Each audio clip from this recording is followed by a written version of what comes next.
Operation Sindoor അവസാനിച്ചപ്പോൾ ഏറ്റവും വലിയ നാശനഷ്ടം സിന്ദൂർ അവസാനിച്ചിട്ടില്ല എന്നാണ് സർക്കാർ പറയുന്നത്. അതെ, എങ്കിലും ആദ്യഘട്ടം തീർന്നപ്പോൾ പാകിസ്ഥാന് വലിയ കോട്ടം ഉണ്ടായെന്ന് കരുതി. പക്ഷേ പാകിസ്ഥാൻ അപ്പുറം ചൈനയ്ക്ക് വലിയ തിരിച്ചടി ഉണ്ടായെന്ന് പറയാൻ അംഗീകരിക്കണം.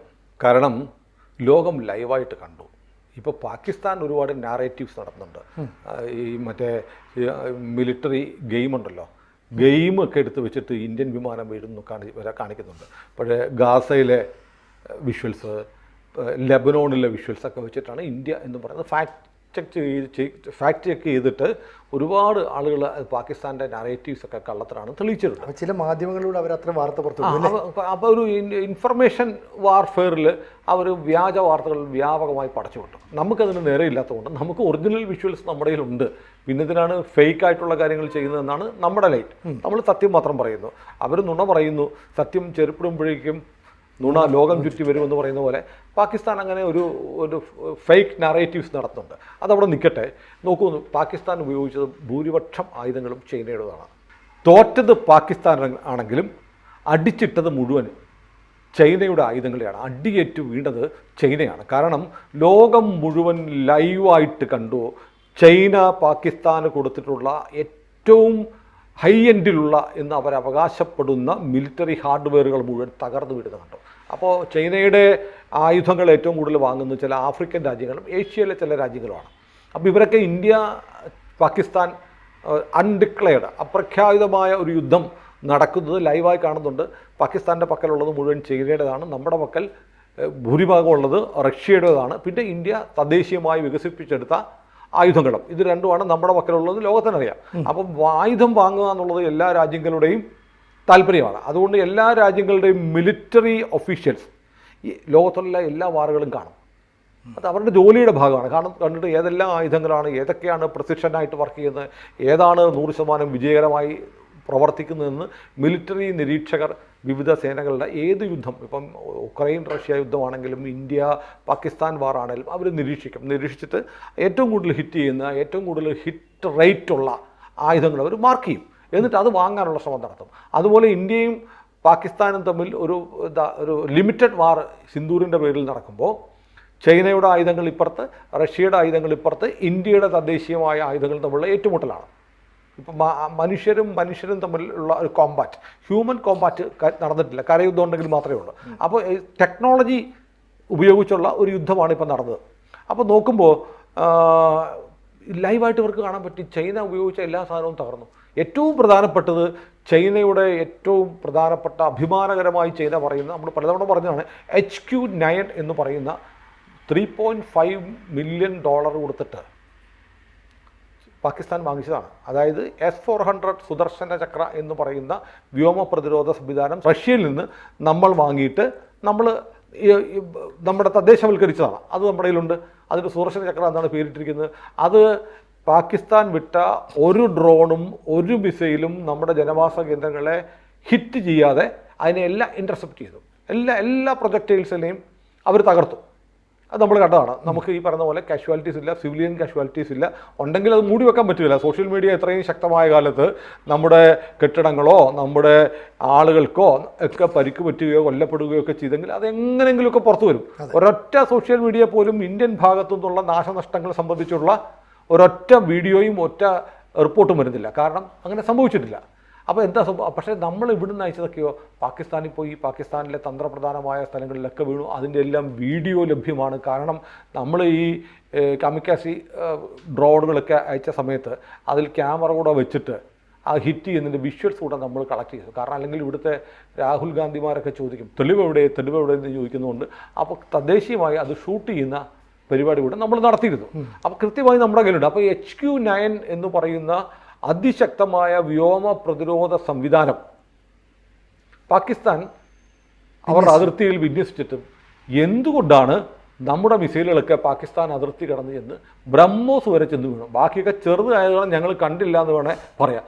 പൊണ്ണത്തടിയും ബ്രഹ്മോസ് പോയിട്ട് പോലും HQ-9 കണ്ടില്ല. അവൻ ഇതെല്ലാം കണ്ടപ്പോൾ അന്തം വിട്ട് വായും പിടിച്ചിരുന്നു. അവിടെ ചൈനയുടെ ഏറ്റവും പ്രധാനപ്പെട്ട വ്യോമ പ്രതിരോധ സംവിധാനമെന്ന് പറഞ്ഞ് അവർ വിറ്റഴിച്ചുകൊണ്ടിരുന്ന HQ-9 പരാജയപ്പെട്ടു. അതേസമയം നമ്മുടെ S-400, Akash, QRSAM, spider, Igla, Prithvi എല്ലാം 100% വിജയിച്ചു. ഹിറ്റ് ചെയ്യേണ്ടടുത്ത് പോയി അടിച്ചു, ബ്രഹ്മോസ് ഉൾപ്പെടെ. അപ്പോൾ നമ്മുടെ സാധനങ്ങളെല്ലാം S-400 മാത്രമാണ് റഷ്യൻ, ബാക്കിയൊക്കെ നമ്മുടെ സ്വന്തം. ഇതെല്ലാം ആക്യുറസിയുടെ കാര്യത്തിൽ ലീത്തലായിട്ടുള്ള അറ്റാക്കിന് ഉപയോഗിക്കാൻ പറ്റുന്നതാണെന്ന് 100% പ്രൂവ് ചെയ്യപ്പെട്ടു. ഇനി നോക്കൂ, ചൈനയുടെ മധ്യദൂര ഭൂതല മിസൈലായ LY-80 നമുക്ക് നേരെ പ്രയോഗിച്ചു. അത് തകർന്നുപോയി, നമുക്ക് ഹിറ്റ് ചെയ്യാൻ പറ്റി. PL-15 അവിടെ ഏറ്റവും പ്രധാനപ്പെട്ട 200 കിലോമീറ്റർ ആണ് ചൈന ഉപയോഗിക്കുന്നത്. എക്സ്പോർട്ട് വെർഷൻ 145 കിലോമീറ്റർ റേഞ്ച് ഉണ്ട്. PL-15 നമ്മൾ തകർത്തു. ഇനി നമ്മൾ അടിച്ചിട്ട ചില സാധനം തിരിച്ചെടുത്തപ്പോൾ അവൻ അതുപടി ഒരു കുഴപ്പമില്ലാണ്ട് തല കുത്തി തറയെ വീണിട്ടും പൊട്ടിയില്ല, അങ്ങനെ കിട്ടിയിട്ടുണ്ട്. അപ്പോൾ LIT PL-15 ഒക്കെ അവരുടെ തകർന്നു പോയി. പിന്നെ നോക്കൂ, CH-4 ഡ്രോൺസ്. രാഹുൽ ഗാന്ധി ചൈനയുടെ ഡ്രോൺ കണ്ടോ, കിടിലാണെന്നൊക്കെ പറഞ്ഞ് കാണിക്കുന്ന ഒരു വീഡിയോ വന്നിരുന്നു. ഇന്ത്യയിൽ ചൈനീസ് ഡ്രോൺ നിരോധിച്ചിട്ടിരിക്കുമ്പോഴാണ് ഇന്ത്യൻ പ്രതിപക്ഷ നേതാവ് ചൈനീസ് ഡ്രോൺ കയ്യിൽ പിടിച്ചിട്ട് ഉഗ്രൻ ഡ്രോണാണ്, ഇത് കാണേണ്ടതാണെന്നൊക്കെ പറഞ്ഞൊരു വീഡിയോ 2-3 മാസം ചെയ്തത്. ആ സാധനം നമ്മൾ അടിച്ച് പൊളിച്ച് ദൂരെ കളഞ്ഞു. അങ്ങനെ വരുമ്പോൾ പിന്നെ നോക്കൂ, J-10, JF-17 ഈ വിമാനങ്ങൾ ഒന്നെങ്കിൽ എഞ്ചിൻ തകരാറുണ്ടായി, അല്ലെങ്കിൽ റഡാർ മാൽ ഫങ്ഷൻ ഉണ്ടായി എന്ന് പറയുന്നു. അപ്പം ചൈന പ്രയോഗിച്ച മിക്കവാറും എല്ലാ സാധനങ്ങളും പരാജയപ്പെട്ടു. സീരീസുള്ള J-10ഉം JF-17ഉം ഇന്ത്യൻ ജെറ്റ്സിനെ എൻഗേജ് ചെയ്യാൻ കഴിഞ്ഞില്ല. അപ്പോൾ ചൈനയുടെ വീഴ്ചകൾ അങ്ങനെ തീരുകയാണ്. അപ്പം നമ്മുടെ ഈ യുദ്ധത്തിൽ കണ്ട ചൈനയുടെ ഒരു ട്രാക്ക് റെക്കോർഡാണ്. ഇനി ചൈനയുടെ മൊത്തത്തിലുള്ള ട്രാക്ക് റെക്കോർഡ് ഞാൻ പറയാം. ബംഗ്ലാദേശ് ചൈനയിൽ നിന്ന് ഫ്രിഗേറ്റ് ഷിപ്പുകൾ വാങ്ങിച്ചത്, യുദ്ധക്കപ്പൽ 2 തകരാറിലാണ് ചൈനയുടെ കുറിച്ച്. ഇനി മ്യാൻമർ J-17 ജെറ്റുകൾ വാങ്ങിയിരുന്നു, റഡാർ തകരാറായതുകൊണ്ട് ഗ്രൗണ്ട് ചെയ്തിരിക്കുകയാണ്.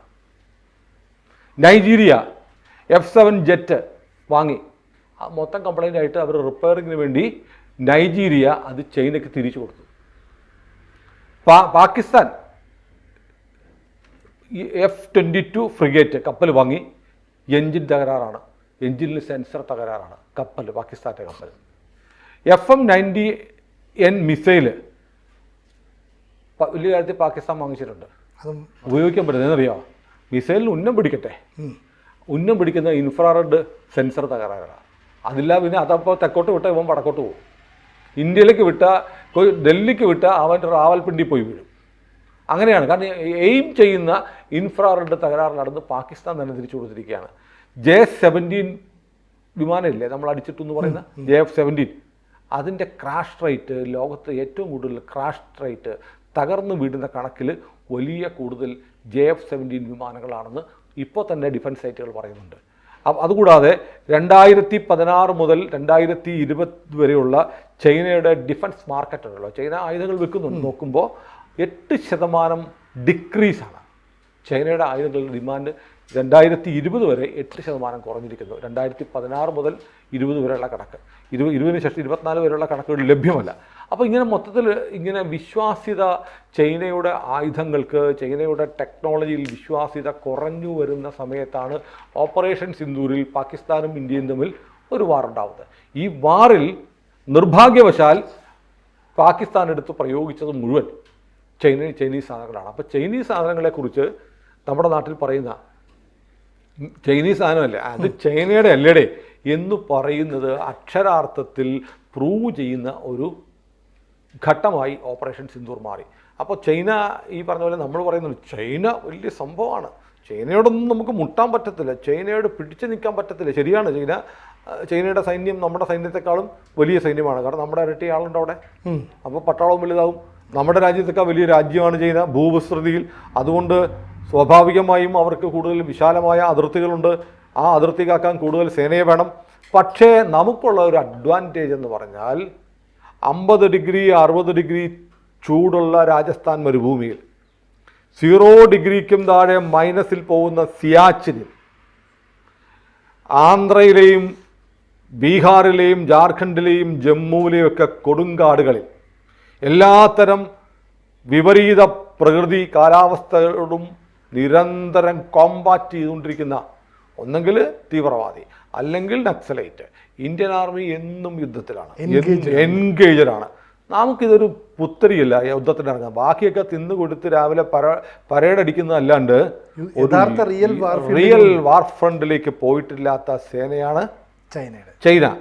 അതിന് ചൈനീസ് ആർമിയേക്കാൾ ഫാർ ബെറ്റർ ആണ് പാകിസ്ഥാൻ. കാരണം പാകിസ്ഥാനിലും അവർ ഇടയ്ക്കിടയ്ക്ക് ഇന്ത്യയോട് വരുന്നുണ്ട്, പിന്നെ അഫ്ഗാൻകാരോടുണ്ട്, ബലൂജികളോടുണ്ട്. അവർ ഫൈറ്റ് ചെയ്യുന്നു. ബലൂജികളൊക്കെ അവർ ഓടുകയാണ്. നമ്മൾ അഫ്ഗാന്റെ അതിർത്തിയിലും കണ്ടു പാകിസ്ഥാൻ പട്ടാളം യൂണിഫോം ഊരി വെച്ച് സറണ്ടർ ചെയ്യുന്ന വീഡിയോ വന്നിട്ട് 2 ആഴ്ചയേ ഉള്ളൂ. അപ്പോൾ അവരോട് പിടിച്ചു നിൽക്കാൻ പറ്റുന്നില്ലെങ്കിലും ഓട്ടത്തിലെങ്കിലും നല്ല പ്രാക്ടീസ് പാകിസ്ഥാന് കിട്ടുന്നുണ്ട്. ചൈനയ്ക്ക് എന്താ കിട്ടുന്നത്? ഈ ഒന്നാമത്തെ കുള്ളന്മാര് അവർക്ക് ഈ രാവിലെയുള്ള മിലിറ്ററി എക്സർസൈസ് അല്ലാതെ ഒരു യുദ്ധരംഗത്തും ചൈന ഇടപെടുകയോ ചൈനീസ് ആയുധങ്ങൾ പരീക്ഷിക്കുകയോ ചൈനീസ് പട്ടാളക്കാരുടെ കായിക ശേഷി പ്രകടിപ്പിക്കുകയോ ചെയ്തിട്ടില്ല. അവിടെയാണ് നിരന്തരം നിത്യാഭ്യാസി ആനയെടുക്കുമെന്ന് പറഞ്ഞ് പണ്ട് ഞാൻ പഠിക്കുമ്പോൾ മലയാളത്തിൽ ഒരു പാഠം ഉണ്ടായിരുന്നു. നിത്യാഭ്യാസി ആനയെടുക്കും. ഇങ്ങനെ ഒറ്റ കണക്ക്. അതായത് ഇങ്ങനെ കഥ ഇങ്ങനെ സിനിമ പഠിച്ചിട്ടുണ്ടാവില്ല. സിനിമ ഇംഗ്ലീഷ് മീഡിയത്തിൽ പഠിച്ചാൽ മലയാളം മീഡിയത്തിൽ. അപ്പോൾ ഇങ്ങനെ എന്താ വെച്ചാൽ ഒരാളിങ്ങനെ മറന്നുപോയി, ഒരുപാട് വർഷം മുമ്പല്ലേ, 40-45 വർഷങ്ങൾക്ക് മുമ്പുള്ള കാര്യമല്ലേ. ഇങ്ങനെ ഈ കല്ലുകൾ പെറുക്കി മുകളിലേക്ക് ഇടും. മുകളിൽ ഒറ്റ നോട്ടത്തിൽ എത്ര കല്ലെന്ന് പറയും, മുകളിലോട്ടിടുമ്പോൾ ചെറിയ കല്ലുകളാണ്. അങ്ങനെ മറ്റാണ് ഇതിൻ്റെ കഥ. അങ്ങനെ ഇത് എണ്ണം കൂടി കഥ പറയുന്നു. അവസാനം പറയുന്നത് എങ്ങനെ പറ്റുമെന്ന് ചോദിക്കുമ്പോൾ നിത്യാഭ്യാസി ആനയെടുക്കും എന്നും ചെയ്ത് പരിശീലനം. അപ്പോൾ നിത്യാഭ്യാസി ആനയെടുക്കുന്നു എന്നുള്ള പാഠം പഠിക്കാൻ പോകുമ്പോൾ ഞാനൊക്കെ ആലോചിച്ചാൽ നിത്യേനെ അഭ്യസിച്ചാൽ നമുക്ക് ആനയെ എടുക്കാം എന്നായിരുന്നു എനിക്കൊക്കെ അന്ന് തോന്നിയത്. പക്ഷെ പിന്നീടാണ് അത് അന്നൊന്നും മനസ്സിലാവില്ലല്ലോ. അപ്പം സാറിങ്ങനെ പറഞ്ഞു തന്നു, അങ്ങനെയല്ല, നമ്മൾ എന്നും പ്രാക്ടീസ് ചെയ്താൽ ആനയെപ്പോലെ വലിയ അസാധ്യമെന്ന് തോന്നുന്ന കാര്യങ്ങൾ പോലും ചെയ്യാൻ പറ്റുമെന്നാണ് മക്കളെ ഇതിൻ്റെ അർത്ഥം. അല്ല നീയൊക്കെ രാവിലെ പോയി ആനയുടെ കാലെ പിടിക്കാൻ പോയാൽ ആന നിന്നെ ചവിട്ടി അരയ്ക്കും എന്നൊക്കെ പറഞ്ഞിട്ടുണ്ട്. ഏതായാലും നിത്യാഭ്യാസി ആനയെടുക്കുമെന്ന് പ്രൂവ് ചെയ്തിരിക്കുകയാണ് ഇന്ത്യൻ ആർമി. ചൈന എന്ന് പറയുന്ന രാജ്യം പാകിസ്ഥാനേക്കാളും മാരകമായ തിരിച്ചടി ചൈനയ്ക്ക് കിട്ടിയിരിക്കുന്നു.